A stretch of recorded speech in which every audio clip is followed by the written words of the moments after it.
Кратки најави за денес. Економската криза влијае врз реализацијата на проектот Охрид Го.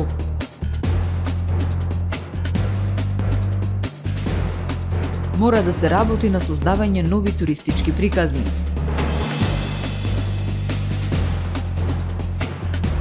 Од Општинската организација на СДСМ реагираат на предлог измените на цените за користење спортски објекти и паркинг од ЈП Билјанин извори. Министерот за здравство оптимист дека лицата со ретки болести навремено ќе добијат терапија.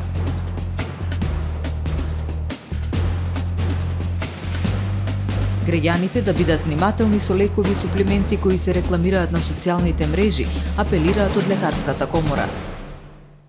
Со содржините во дневникот започнуваме по временската прогноза. Останете со нас.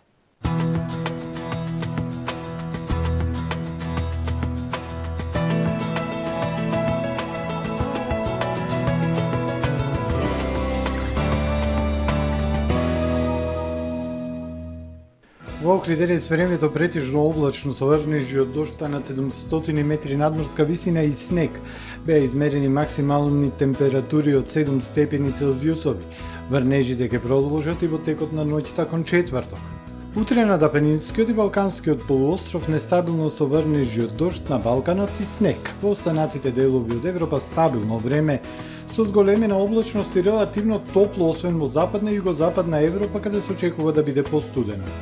На Балканскиот полуостров во четврток умерено облачно време со сончеви периоди, ветровито и студено со пад на температурите. На југ од полуостровот дожд и снег. Максималните дневни температури од 1 до 11 степени Целзиусови.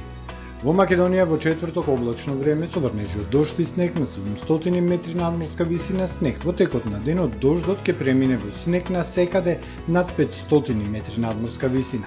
Минималните температури од -4 до +4, максималните од 1 до 7 степени. Во Охрид во четврток времето облачно со врнежи од дожд и снег, кои во текот на денот ќе преминат во снег, ќе биде ветровито и студено. Минималната 1, дневната 4 степени, а во текот на ноќта кон петок облачно со врнежи од снег. Во петок не очекува претежно облачно и студено време. Дневната температура 4 степени, а во сабота недела студени утра со температури од -1 степен. Во текот на денот ќе биде умерено облачно со сончеви периоди. Дневна температура од 3, односно 5 степени Целзиусови.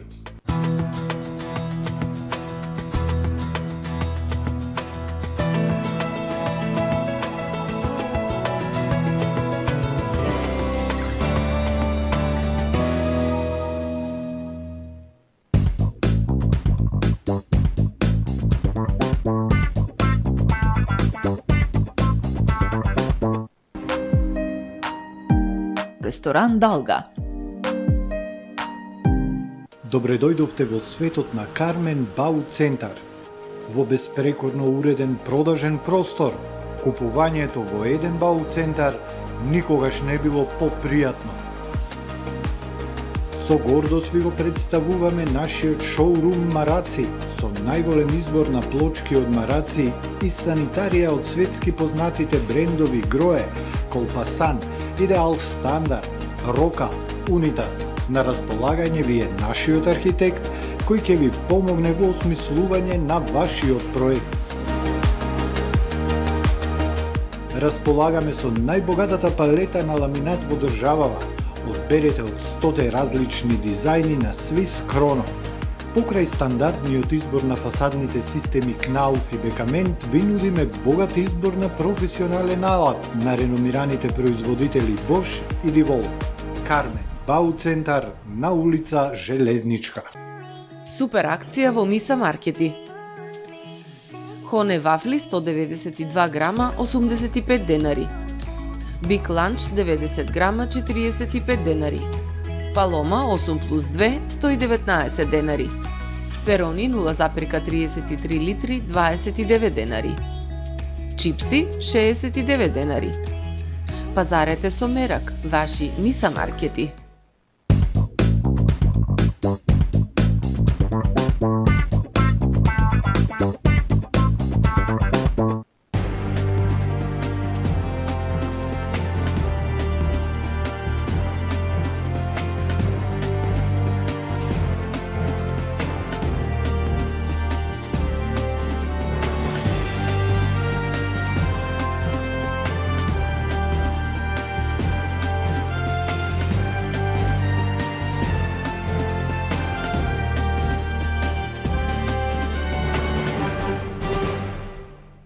Добар ден, прво издание на Дневникот на ТВМ телевизија.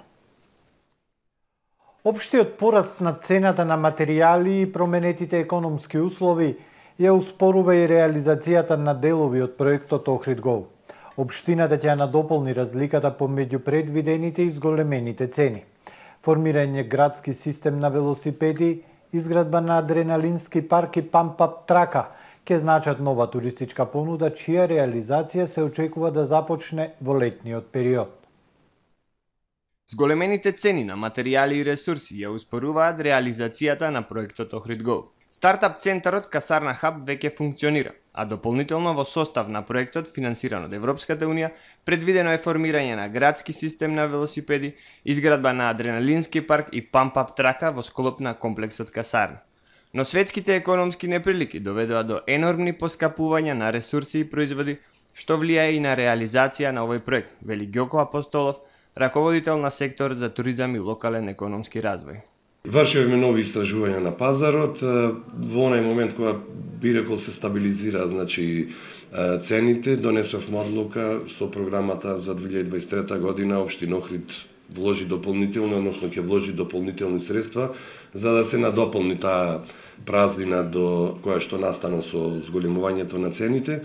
И сега сме во фаза на промена на самиот договор со делегацијата на Европска унија, бидејќи нормално ќе имаме нов буџет, со неговото одобрување и практично ќе започнеме со реализација, односно подготовка на тендерска документација, објавување на тендер и искрено верувам дека до почетокот на летото веќе ќе почнеме и со реализација на овие активности.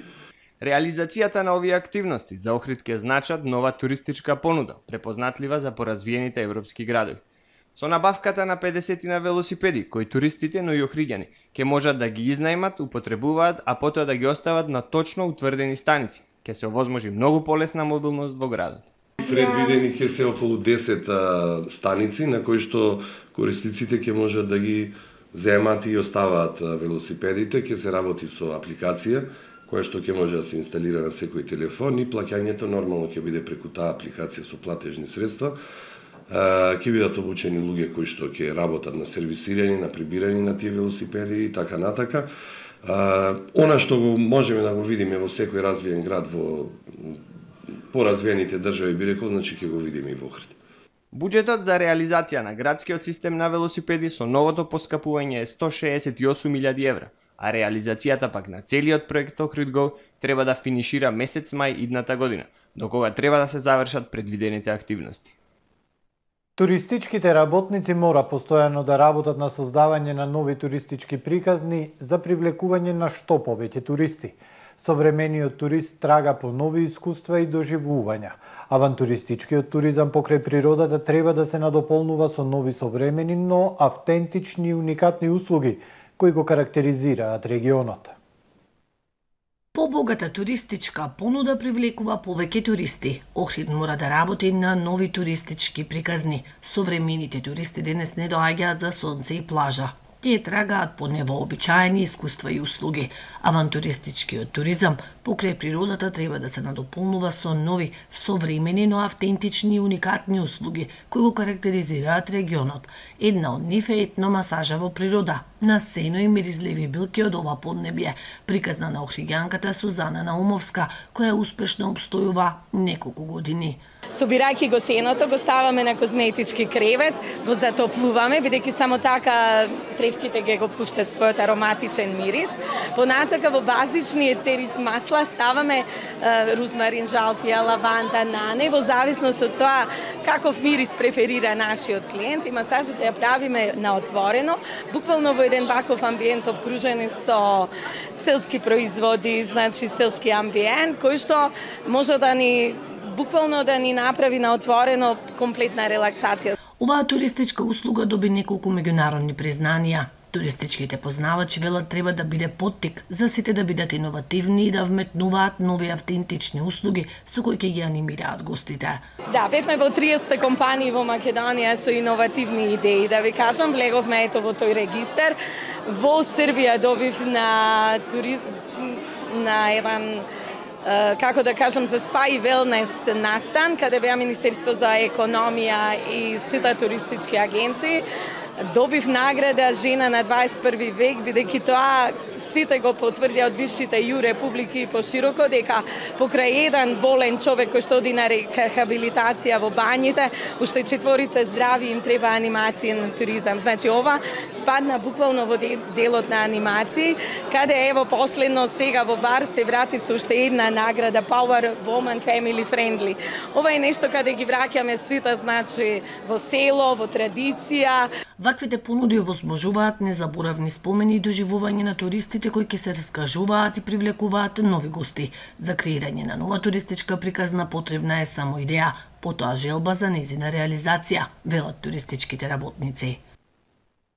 Од Општинската организација на СДСМ од Охрид денеска со реакција на соопштението на јавното предпријатие Билјанини извори за предлог измените на цените за користење на спортските објекти и јавниот паркинг простор. Предлогот за измени на одлуката за утврдување на цените е на дневен ред на седницата на Градскиот совет закажана за понеделник. Од СДСМ обвинуваат дека зад наводното намалување на цените во интерес на граѓаните се крие реално зголемување на трошоците за граѓаните за оваа намена. Релативно намалување на цените се предлага само во премиум зоната која брои најмалку паркинг места. Се вели во реакцијата. Граѓаните во премиум зона со измените ќе можат да ги паркираат своите возила 6 месеци по цена од 30 денари по час, но затоа останатите 6 месеци за истата услуга ќе платат 100 денари по час, која што со одлуката која е се уште во сила се применува само 3 месеци во екот на туристичката сезона. Со предложените измени растат цените во зоната А и зоната Б, во кои се наоѓаат најголем број од паркинг местата во градот. Во зоната А, граѓаните наместо 3 месеци сега за своето возило ќе треба да плаќаат 6 месеци по 40 денари за час. Во зоната Б, наместо досега утврдената цена од 20 денари по час, важечка во 9 месеци од годината и цената од 30 денари по час во останатите 3 месеци, со измените ќе треба да плаќаат 6 месеци по 30 денари од час, а останатите 6 месеци 40 денари од час. Граѓаните заинтересирани за дневни карти, истите ќе може да ги набават по цена од 400 денари во зона А и Б во текот на 6 зимски месеци и по цена од 600, односно 500 денари во 6 летни месеци. Повеќе нема да може да набават дневни карти за 400 и 300 денари во текот на целата година. Со предлог одлуката драстично ќе се зголемат и цените за користење на спортските терени, што секако не кореспондира со тврдењето на предпријатието дека го штитат спортскиот интерес на градот, велат од Социјалдемократскиот сојуз на Македонија. Изработена е листата на пациентите со ретки болести во земјава, а Министерот за здравство оптимист се надева дека овие пациенти годинава навреме ќе ја добијат и терапијата потребна за нивно лекување. Министерот објасни дека поради растечкиот број на пациенти годинава зголемен е и буџетот за набавка на потребните терапии за третирање на пациентите со ретки болести. Реално недоцни снабдувањето со терапија за пациенти со ретки болести, информира Министерот за здравство Беким Сали. Објаснува дека поради фактот што постојано се внесуваат нови пациенти со нови диагнози во програмата за ретки болести, доколку бројот на пациенти надмине повеќе од 20, тие се префрлаат за третман под буџетот на клиниките. Имаме постојана променлива ситуација како на бројот на пациенти, така и на измените на буџетот за овие пациенти, објаснува ресорниот министер. Готова е и листата на пациенти кои ќе добијат терапија за оваа година за ретки болести.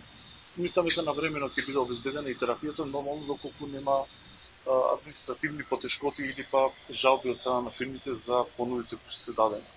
Министерот Сали информира дека оваа година буџетот за третман на пациенти со ретки болести е зголемен за отприлика 40% во споредба со 2022 година, кога беа издвоени 560 милиони денари. Оваа година се издвоени над 850 милиони денари. Опфаќаме повеќе пациенти, затоа што во меѓувреме се дијагностицирани повеќе пациенти. Ретките болести, знаете, тоа се пациенти кои што во одреден период не се дијагностицирани, поради недостиг на точна дијагноза не можеме да ги внесеме во терапија, не знаејќи каков ќе биде исходот од терапијата. Во моменти кога се дијагностицираат и се знае точната дијагноза, они се внесуваат во програмата за третирање, односно обезбедување на терапија за овие пациенти. Министерот објасни дека бројот на пациенти во земјава кои имаат генетска предиспонираност да бидат ставени под терапија за третман на една од ретките болести се околу 65. На годишно ниво, за третман на еден пациент потребни се околу 300.000 евра, или околу 20 милиони евра годишно за пациентите со ретки болести. Министерот за здравство во врска со барањата на пациентите со цистична фиброза за обезбедување на новата терапија лекот Трикафта и најавата за нов протест. Кажа дека се работи во насока на изнаоѓање решение за овие пациенти. Се работи за поголема група на пациенти кои што не спаѓаат во ретки болести. Финансирањето на оваа програма би требало да биде по буџет на јавни здравствени установи. Како што гледате, во планирањето на буџетот од изминатата година, за оваа година, не било предвидено.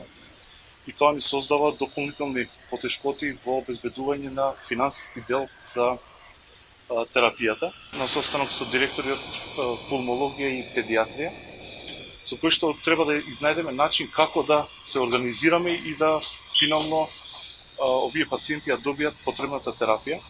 Работиме во насока да го решиме и новата, модерна, софистицирана терапија да биде обезбедена за овие пациенти за идниот период.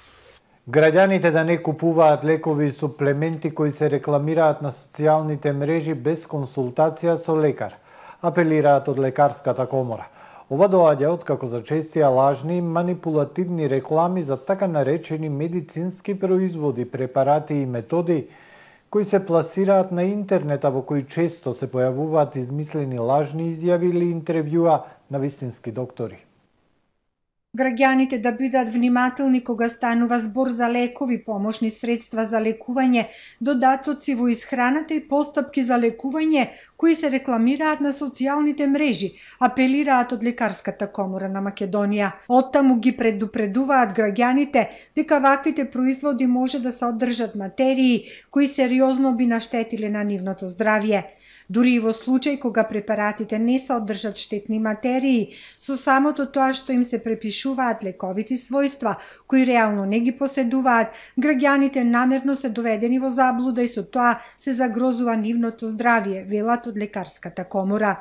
Поради тоа би ги посоветувале пациентите кога одлучуваат да ја променат терапијата, да почнат нова или во постоечката да вклучат нов препарат и задолжително да се консултираат со својот матичен лекар или специјалист, бидејќи само тие можат да им помогнат да донесат правилна одлука за нивното здравје и во никој случај не смеат да се поведуваат по реклами на интернет и по туги искуства. Во последно време стана зачестена појавата на лажни и манипулативни реклами за така наречени медицински производи, препарати и методи кои се пласираат на интернет. Во нив често се појавуваат измислени изјави или интервјуа на вистински лекари и се објавуваат нивни фотографии, што е целосно незаконски и реагираат од Лекарската комора. Најустро ги осудуваат сите обиди за злоупотреба на професионалниот интегритет и авторитет на лекарите преку различни форми на реклами за лекови, помошни средства за лекување, додатоци во исхраната и постапки за лекување, и од надлежните институции бараат навремено и ажурно да постапат по поднесените кривични пријави и да ги санкционираат овие случаи. Поскапуваат поштенските услуги во земјава. Од следниот месец граѓаните ќе плаќаат за 6% повисоки цени за услугите. АД Пошти доби нов ценовник во кој се зеле во предвид инфлацијата, зголемените трошоци за струја и горивото, како и потребата од стабилни плати на вработените. Поскапуваат цените за поштенските услуги во земјава. Од 1 февруари ќе има нови цени за стандардните поштенски услуги во внатрешниот сообраќај на АД Пошта. Поскапувањето на сите услуги ќе значи зголемување на цените за 6,28%. Барањето за промена на цените АД Пошта го објаснуваат со фактот што македонските пошти се соочуваат со потешкоти во своето работење од 2020 година. Агенцијата за пошти како регулаторно тело го одобри барањето за промена на цените поднесено од АД за поштенски сообраќај, Пошта на Северна Македонија во државна сопственост. За одобрување на новиот ценовник биле земени во предвид инфлацијата, зголемените трошоци за струја од над 40%, на горивото од 30% и потребата од стабилни плати во АД Пошта. Од Агенцијата за пошти велат дека профитната маржа на АД Пошти со зголемување на цените и натаму ќе биде 1% и дека ценовникот не е променет од 2009 година. Овие услуги биле секаде поскапи во земјите во регионот.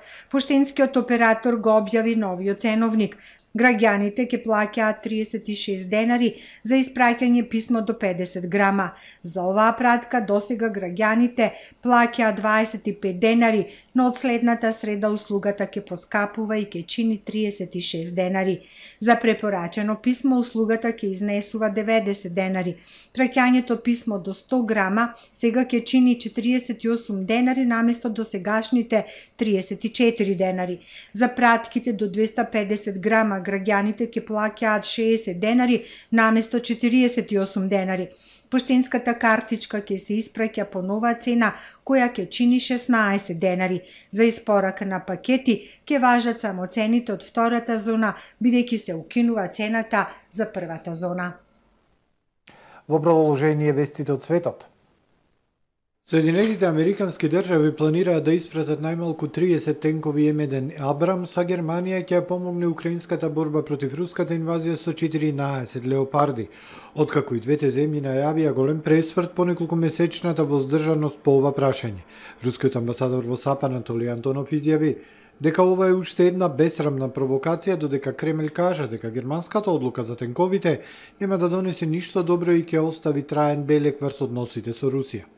Вашингтон кажуваше дека за високотехнолошките тенкови Абрам се потребни обемна обука и одржување, а Германија сметаше дека испраќањето на тенковите ќе значи ескалација на војната.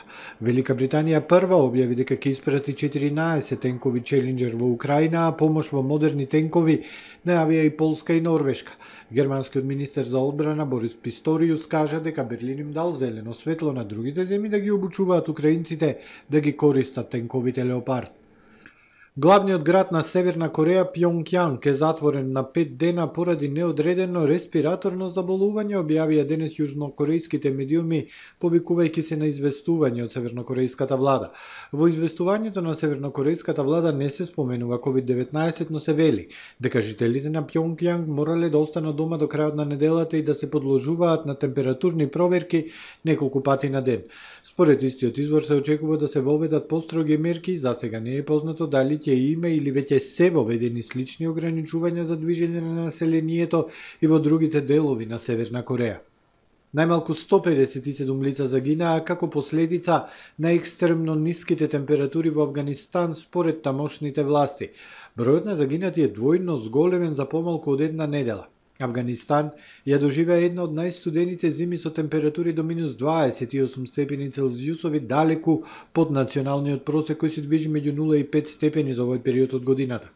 Канцеларијата на Обединетите нации за координација на хуманитарни прашања на Твитер објави дека доставува помош како кебиња, греалки и засолништа за 565.700 лица, а потребите се многу поголеми. Околу 70.000 грла добиток исто така замрзнале низ целата земја.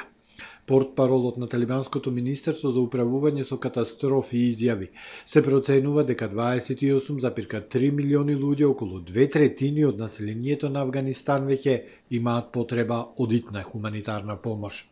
Јапонската и јужнокорејската крајбрежна стража трагаат по 8 членови на екипаж на товарен брод кој во текот на ноќта потона во Кинеското море југозападно од Јапонија. Досега се спасени 14 членови на јужнокорејскиот екипаж, изјави утринава портпаролот на јапонската крајбрежна стража. 11 од нив биле во несвест, соопшти јужнокорејската крајбрежна стража. Националноста на спасените членови на екипажот не е позната, биле пренесени до пристаништето Нагасаки на југозападот од Јапонија. Джинтијан, товарен брод регистриран во Хонг Конг, издал SOS сигнал доцна навечер во вторникот по јапонско време. На помош дошле 3 комерцијални бродови кои се нашле во близина. Ова е се во првиот дневник. Ви благодарам за довербата. Пријатно.